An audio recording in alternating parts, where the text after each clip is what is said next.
I gave him one chance. One chance. He crossed me. And when I didn't like his response to something or how a situation was handled, I cut him off and I grew in immense anger. To be honest, I give people a lot more chances than that, right? So for years, guys, I held this grudge and this hatred towards him. And he could literally, I could walk into a room, he could be there in that room, and it was as if he wasn't there. If he was a ghost, I would disregard him. I would just pretend like I didn't see him and not give any energy.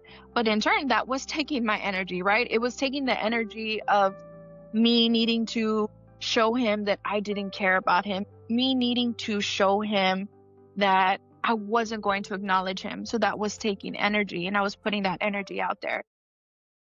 I challenge you to look at that situation, look at those people, and decide, is this worth my time to continue to hold a grudge, to continue to be angry, to continue to reflect and think about the things that they did that caused me harm? And think about it from the perspective of how much more you could put back into yourself if you can relinquish and let go of that hatred. Hello, welcome back to Healing Mama Podcast. I am Val, aka Healing Mama.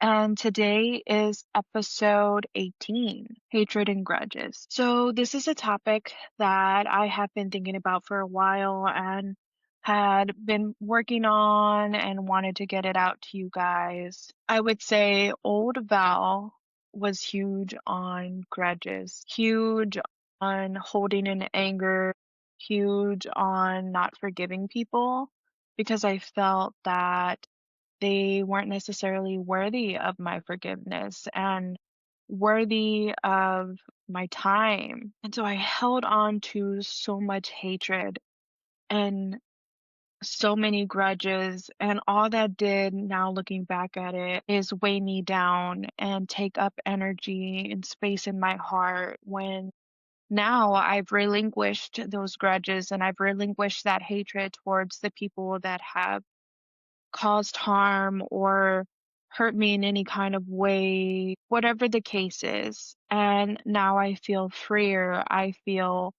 like I don't have to worry about staying angry and hating someone. And we'll kind of dive into it here in a bit. I'll give you some examples, but we'll go ahead and kick it off with two quotes that I have for today.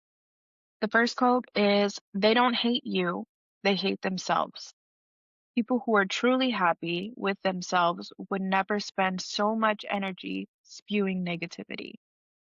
That right there, that's what I'm talking about. The second quote is by Dr. Martin Luther King. "I have decided to stick with love. Hate is too great of a burden to bear." Wow. Let's get started with Dr. Martin Luther King Jr.'s quote. "Decided to stick with love. Hate is too great of a burden to bear." That's what I'm talking about. I was carrying this hatred with me for those who had hurt me, those who had brought harm, those who I didn't feel were necessarily treating me the same that they were treating others. And I carried that with me and I held on to that. And so now going through my healing journey, I've realized how much energy that takes up, how much of my heart that takes up. And have people done me wrong? Yes.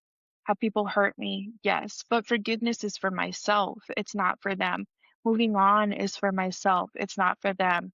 And they can still continue to hate me to this day. They can continue to see me, search for me online, whatever it is, and they are engulfed in that, trying to find something out about me or trying to bring up my name in a room so that others can continue to be on their side and necessarily hate with them. It's not my burden to worry about what they're doing. It's not my burden to worry if they're trying to figure out things about me. It's not my burden to even necessarily think about them.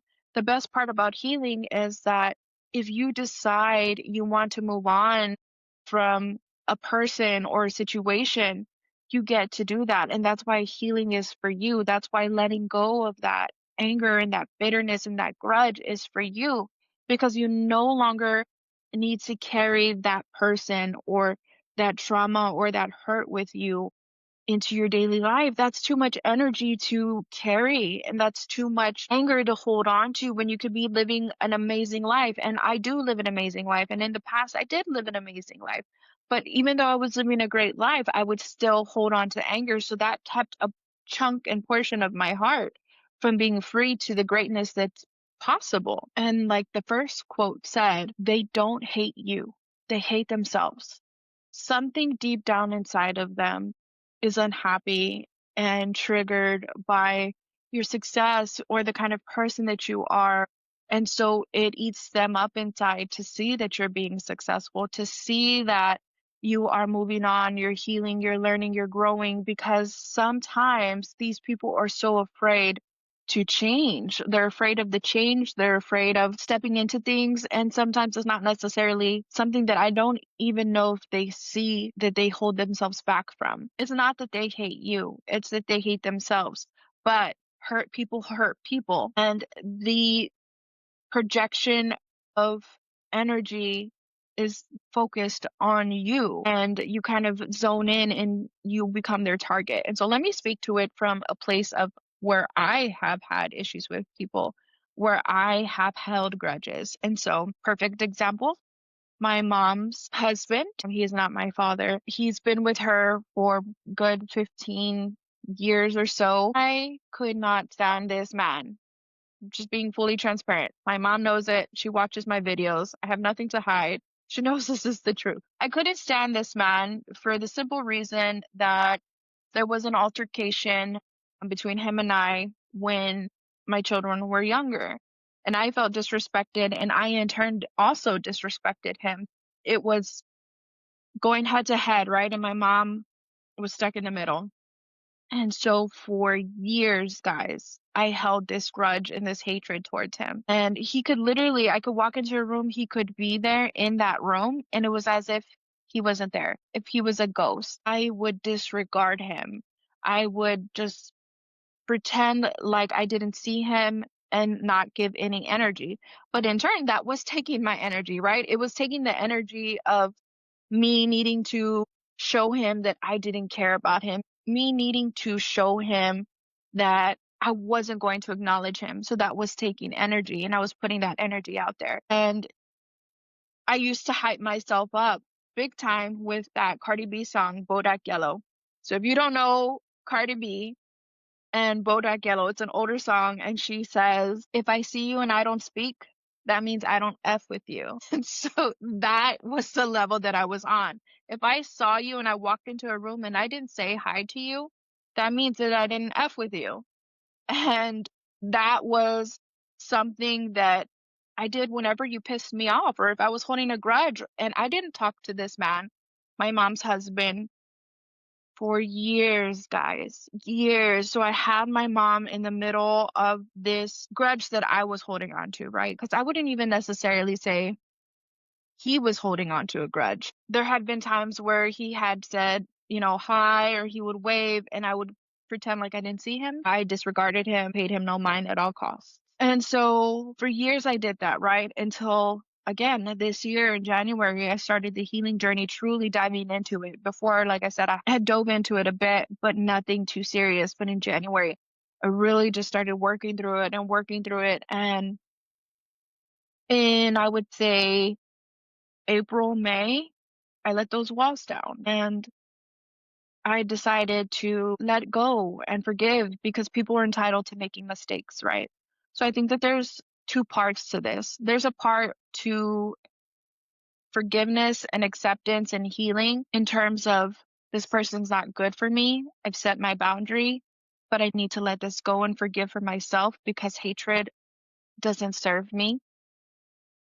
And then there's the part of, if the person's going to stay in your life, right? I'm going to relinquish this anger that I have, this grudge that I have, and I'm going to forgive, right? I'm going to forgive because I no longer want to put that negative energy out there. I'm going to forgive because forgiveness is for me. And then in my situation, he was no longer holding a grudge. He wasn't having any issues with me. And I was continuing to put my mom in that situation. So forgiveness was for myself. Forgiveness was also helping my mom in terms of her being able to be in a room and not be scared if I'm going to pop off, if I'm going to say something, look at him a certain way. Maybe, I don't know, maybe she felt like he would say something. Even though if I'm being fully transparent, she was probably more afraid that I was going to say something or do something that would cause a big ruckus. So I let that go and I forgave that one situation because, guys, I gave him one chance. One chance. He crossed me. And when I didn't like his response to something or how a situation was handled, I cut him off and I grew in immense anger. To be honest, I give people a lot more chances than that, right? But that's neither here or there. The whole point is I held on to this grudge for so long. And now that I have moved past that grudge and moved past that anger, and now I can acknowledge him, I can have a conversation with him, I can be in the same room with him and have a conversation with him and my mom or go out to dinner or lunch when I'm in town, and I can see she's at peace. I can see that it's something that she's grateful for, that we can all sit and get along. So holding on to that hatred is something that pulls so much of your energy when you can be directing that energy into peace, into love. And so that's what I'm trying to do, guys. I no longer want to sit in hatred. I no longer want to sit and hold grudges because somebody hurt me. And I challenge you to think about that. Think about the people that you put energy into in terms of hating and holding grudges and recalling those memories over and over because that is energy. That's all the time that you're taking. It's taking up brain space, it's taking up space in your heart, in your spirit. And so think about that. And I challenge you to look at that situation, look at those people, and decide, is this worth my time to continue to hold a grudge, to continue to be angry, to continue to reflect and think about the things that they did that caused me harm? And think about it from the perspective of how much more you could put back into yourself if you can relinquish and let go of that hatred. Because, like the quote says, people who are truly happy with themselves would never spend so much energy spewing negativity. Don't be the person that puts all that negative energy out there. If anything, send them love, send them light. I might not necessarily speak to certain people in my family or certain friends anymore, but I don't send them hatred. I send them love. When I meditate and they cross my mind, I send them universal love and energy, and I hope that they have an amazing day. And so I'm no longer carrying that hatred, and it's a lighter feeling, guys. I'm telling you, I was the queen of grudges. I was the queen of anger, and I was going to show you that I didn't care about you. I was going to show you that you didn't even exist when I walked into a room. And now it's different. Now forgiveness is for me. Peace is for me. Love is for me. And that could be the same for you. So I challenge you to think about everything and determine your situation and what you want to do. Do you want to continue to hold on to that anger? Do you want to continue to hold on to those grudges? And if so, how does that serve your greatest and highest good? Write it down. For me, on my end, hatred and grudges does not serve my greatest and highest good. But sending out peace, love, joy, that does, because everything that I send out into the universe does come back to me. So if I'm sending out negativity, negativity is going to come back to me. So if you're like, man, this is hitting me, this is hitting me, this is hitting me, it's going back to back, Val. Ask yourself, what are you putting out into the world? What type of energy are you putting out there into the universe? And really think about your situation, because what you put out is what you get back. So it's not always about being the bigger, better person. It's about being the healed person. It's about being the best version of you possible and not giving anybody the opportunity to take you out of that headspace, to take you out of that peace, that mindset, and you putting yourself as number one in priority over everything else, over every situation. And if you're out there and you're like, hey, this is who I am, I promise you it's not who you are. It's who you became through pain. It's who you became through trauma. And you can work towards the best version of you. And you'll see that once you do start to work through those steps and you do start to relinquish and let go of the pain and the trauma and work towards healing and connecting with your inner child and making yourself a priority, then you'll see that everything else is not worth it. The anger, the negativity, everything else isn't worth it because you will find so much peace in this journey. A reminder to everyone, I do offer inner child healing coaching. If you're interested, feel free to email me at healingmamapodcast@gmail.com. If you can also please like, share, comment, follow. The shares are really huge for me. If somebody can hear this episode and say, hey, she's right, I've been there. If she could do it, I could do it. And it can help someone, that's all I'm here for. Then my time spent in filming and editing this video was 100% worth it. So I ask you to please like, share, follow, comment. I am on Facebook, YouTube, Instagram, Apple Podcast, Amazon Music, Spotify at Healing Mama Podcast, and I am on TikTok as Healing Mama Pod. So I appreciate it if you could follow those socials. And until next time, I send you so much love, peace, joy, light, happiness, and I hope you have an amazing weekend. Bye, guys.